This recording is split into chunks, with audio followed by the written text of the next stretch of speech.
Dans le royaume lointain de Ndala, une légende circulait. Chaque enfant naissait avec un ange gardien.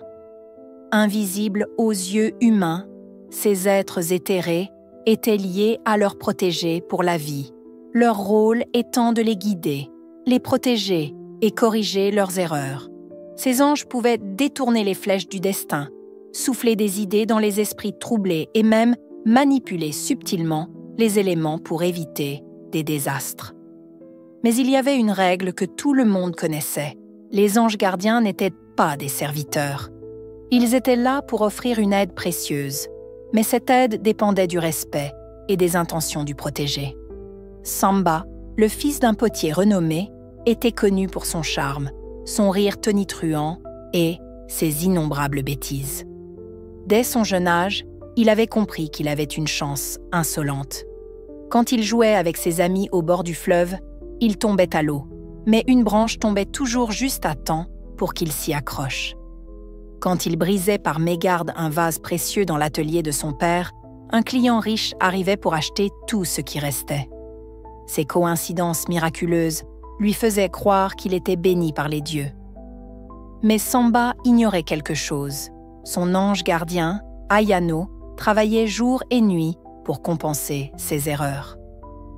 Ayano n'était pas comme les autres anges. Tandis que d'autres observaient calmement leurs protégés, Ayano était constamment en mouvement, essoufflé par l'énergie débordante de Samba.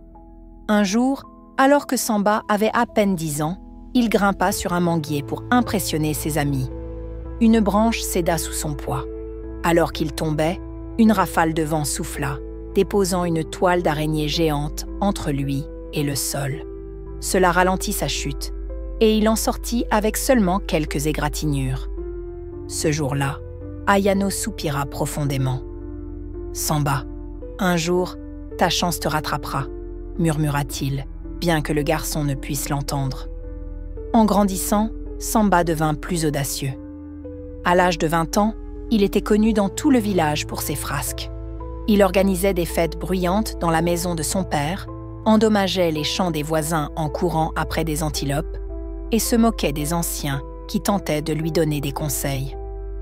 Un jour, il fit une chose impardonnable. Samba, à la recherche d'or, pénétra dans le sanctuaire interdit au sommet de la colline sacrée.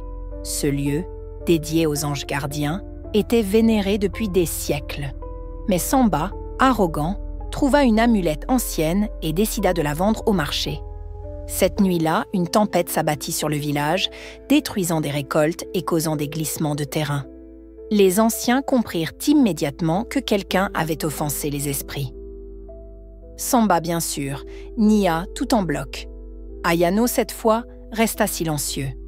Il ne détourna pas les soupçons, ni ne chercha à protéger son protégé. Lors d'un rêve cette nuit-là, il se manifesta à Samba. « Samba, je t'ai protégé depuis le jour de ta naissance, mais tes actions me fatiguent. Tu prends mes efforts pour acquis et ignores les conséquences de tes actes. Je ne peux plus continuer ainsi. Si tu ne changes pas, je te laisserai à ton propre sort. » Mais Samba se réveilla, balayant ce rêve comme une simple invention de son esprit. Le lendemain, la vie de Samba prit un tournant brutal. Alors qu'il se levait pour se rendre au marché, il trébucha et dégringola l'escalier de la maison. Une fois dehors, il fut éclaboussé par un chariot qui passait dans la boue.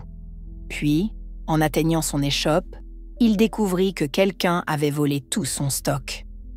Pour la première fois de sa vie, Samba n'avait plus de solution miracle. La malchance ne s'arrêta pas là. Les jours suivants, tout ce qu'il touchait semblait tourner au désastre. Samba, désespéré, se souvint des paroles de l'ange dans son rêve.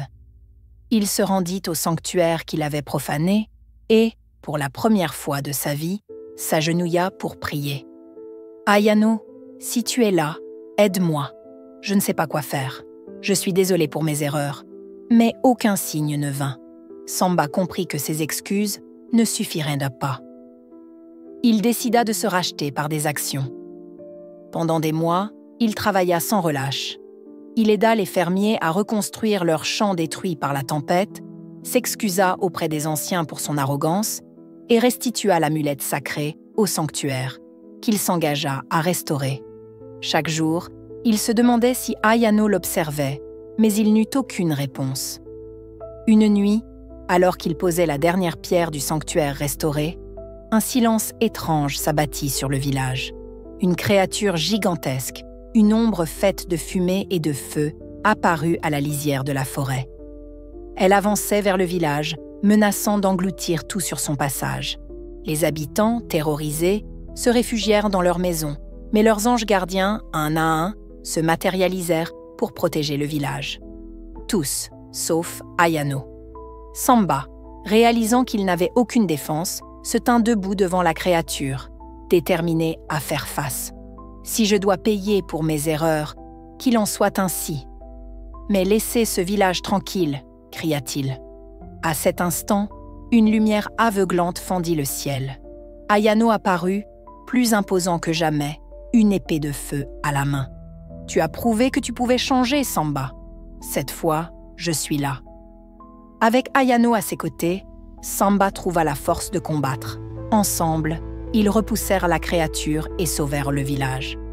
Depuis ce jour, Samba devint un homme changé. Il comprit que les anges étaient là pour guider, mais que chacun était responsable de ses choix. Il vécut le reste de ses jours avec humilité, devenant un pilier de sagesse pour le village. Quant à Ayano, il resta fidèle, mais plus vigilant, veillant à ce que son protégé ne retombe jamais dans ses travers. Andala, l'histoire de Samba et Ayano est racontée comme un rappel. Même avec un ange à nos côtés, nos actions déterminent notre destin.